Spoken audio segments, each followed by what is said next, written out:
Jayden Daniels and the Washington Commanders got their first loss in about a month in Week 6 to Lamar Jackson, the Baltimore Ravens. Their offense actually got slowed down a little bit, only had 52 rushing yards on the day. But their reward is that their offense will most likely not be slowed down at all in their Week 7 matchup, as they will host the Carolina Panthers, who will give up a lot of yards to many offenses this season, including the Washington Commanders. My name's Tyler, here with my brother Ryan. We're going to break down the Carolina Panthers, Washington Commanders Week 7 matchup here and talk about the matchups within the game that you need to look out for, and at the very end of the video, provide our predictions on who we think is going to win and why. But before we get into that, we do have a goal of getting to 100 new subscribers for these Week 7 prediction videos we have going out. We've been able to achieve that goal over the past several weeks thanks to all of our new members. So if this is your first time here, or if you have not already, go ahead and subscribe to the Tracy Take. Leave a like and a comment. Let us know who you think is going to win and why. And so, Ryan, as I said at the beginning of the video, Washington Commanders suffered a loss against Baltimore Ravens in a great game. It was close. But they fell just short here. And so, but their reward is they get to go up against the Carolina Panthers, who have just, unfortunately, fortunate for them because they've suffered some key injuries also too, but one of the worst defenses in the league. And so that's going to be one of the matchups that we talk about here as well. But I kind of want to throw it over to you, though. The Commanders have been one of the surprises of the season. As of right now, actually, I'm pretty sure they are leading the NFC East. Yeah, they're 4-2. The Eagles are 3-2. Dallas Cowboys are 3-3, and probably only going to get worse there.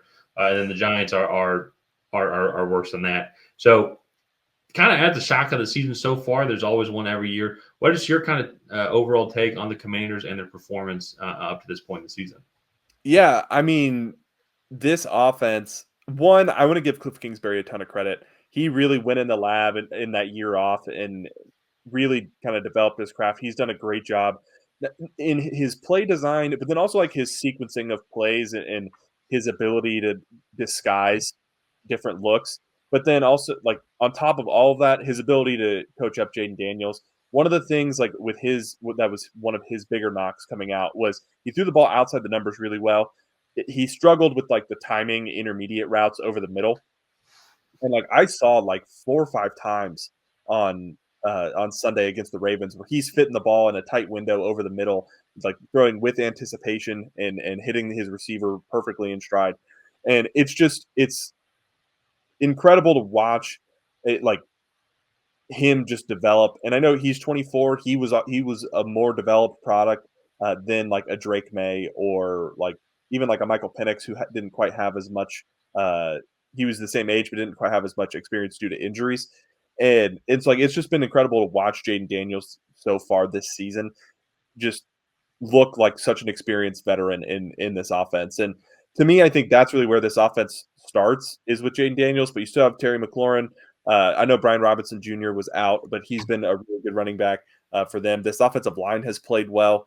Diami Brown has been another piece that has won down the field for them at times. And like this is just a really good, well-run offense. And so I hope he doesn't have the same issues that he did in Arizona, where like halfway through the season it kind of falls off. I don't see some of the same issues there where like his plays became predictable because I think he's doing a good job of evolving. But this offense in itself is just running really well. Dan Quinn is doing a good enough job with the personnel that he has on defense to get them by. They made a couple key stops against the Bengals in that game. I know they gave up 33 points, but again, 1 or 2 stops here or there is the difference in a shootout game like that. And they've just done a good job all year. So this is one of the new fun young teams to watch. And unfortunately for the Carolina Panthers, they're just not that. Like, and not to be mean, but it's like this offense. You had to pull out your young quarterback to put in the veteran because your quarterback just wasn't quite reading things correctly. I hope they give Bryce Young another chance. They will just give him a reset kind of period and put him back in. But it's just not good enough. This defense is so banged up. They have no pass rush because they got rid of Brian Burns. Like it's just a really rough season for the Carolina Panthers right now. Well, yeah, and that's what the Panthers, the move, and obviously hindsight now, it makes sense. But the offense actually is working pretty well for Carolina, and so if you go look at from when they made the switch to Andy Dalton as their quarterback, immediately they put up over 400 yards against the Las Vegas Raiders. I might not be saying much, but still, though, they had a good offensive performance against the Bengals. Tough performance against the Bears, but then still, I'd say a pretty solid performance against the Falcons, especially just in the first half. The Falcons kind of shut them down in the second half. But if they've got good receiving weapons there, Chuba Hubbard's having a good year. Offensive line actually isn't playing horribly either. They just needed a quarterback who I think can read defenses better, can help out blocking assignments, know when to call plays, and like where to put guys in the right spot. I think there's one thing Bryce Young just needs to keep developing. And to quickly to your point, though, they're definitely going to put Bryce Young back on the field at some point this season because they need to figure out if they need to go a totally different route and draft Shador Sanders or Jalen Milroe or whatnot because Dave Canales has no commitment to this guy. But sorry, not just this guy, has no commitment to Bryce Young because there's a totally different regime. Really kind of sucks for Bryce Young, but that's the NFL business. But as of right now, this team at least has a shot to win on Sunday with Andy Dalton as quarterback because he can kind of keep them in games. And that is going to be kind of the one thing for the Panthers that kind of gives them hope a little bit is his Commanders defense suffered a major loss. They did lose Jonathan Allen to a torn pec for the season, one of their star defensive tackles. There's one thing that has really improved the most, I would say, over this. Well, just the offense in general, but Chuba Hubbard has had a good season so far, and so on their rushing attack as well. When they've been able to run the ball now, it's opened things up for them in the passing game to get the ball to Leggett, get the ball to Deontay Johnson, who had a good game on Sunday against the Atlanta Falcons. Actually, too, Jatavian Sanders also, he was the second leading receiver for the team. I think a lot of garbage time, but still. And so they have some solid weapons here, and then they have a decent running game led by Chuba Hubbard, where they might be able to exploit a little bit of this Commanders defense. Dan Quinn is going to have to provide a good defensive game plan for this Commanders team, especially now that Jonathan Allen is out. That being said, though, everything I just said about the Panthers and how they can maybe exploit the weaknesses of the Commanders defense, the Commanders absolutely the entire Panthers defense is a weakness. They will be able to exploit kind of and do whatever they want here. Overall, let me just look up real quickly where they're at statistically. Yeah, the Panthers are 29th overall in yards allowed, 23rd in passing, 30th in rushing yards allowed. Jayden Daniels, Brian Robinson, Austin Eckler, Jeremy McNichols could have like 300 rushing yards against this team on Sunday because the Falcons had 198. They almost had two rushers with 100 rushing yards. Tyler Algier had 105, and Bijan Robinson had 95.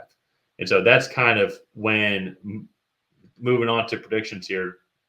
Panthers are going to be able to put up some points, I think, against this Washington Commanders offense. I think, honestly, it's probably going to be a similar game to what the Panthers and Falcons had last week. Panthers are going to have some opportunities, maybe some early licks moving on. But as the game goes on and they kind of use up their tricks, the Commanders and Dan Quinn kind of adjust their defense.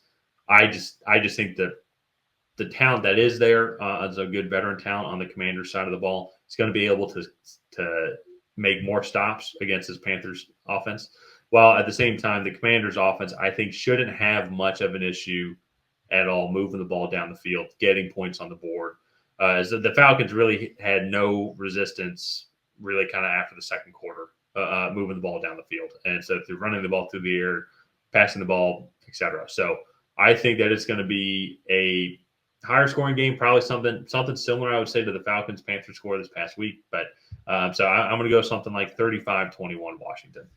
Yeah, I'm going with Washington also. I don't see how this Panthers team stops this offense. Very similar to what you said. I think it's just going to be overwhelming for this Panthers defense, especially like really only the Ravens have kind of been able to solve the riddle of Jayden Daniels right now. And if you think about it, that kind of makes sense because they literally practice with Lamar Jackson, who was Jayden Daniels' pro comp coming out of college.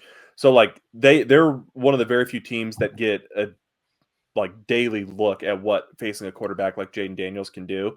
Whereas I feel like a lot of other teams, they're like it's such a foreign look for them that it's really gonna throw a wrench into their defensive game plan. So I think the Panthers are really going to struggle on defense. I do agree with you. This Commanders defense is susceptible to giving up points, and I think they can. I'm going to say 42-24 is going to be the final score. I like it. Let's go ahead. Let's wrap this one up here. We are both taking the Washington Commanders in this matchup. If you guys have not already, please go ahead and like and subscribe. It is the best way to help out the channel. While you're down there, go ahead and leave a comment on who you think is going to come out ahead. Will it be the Washington Commanders? Will it be the Carolina Panthers? And that we'll see you guys next time.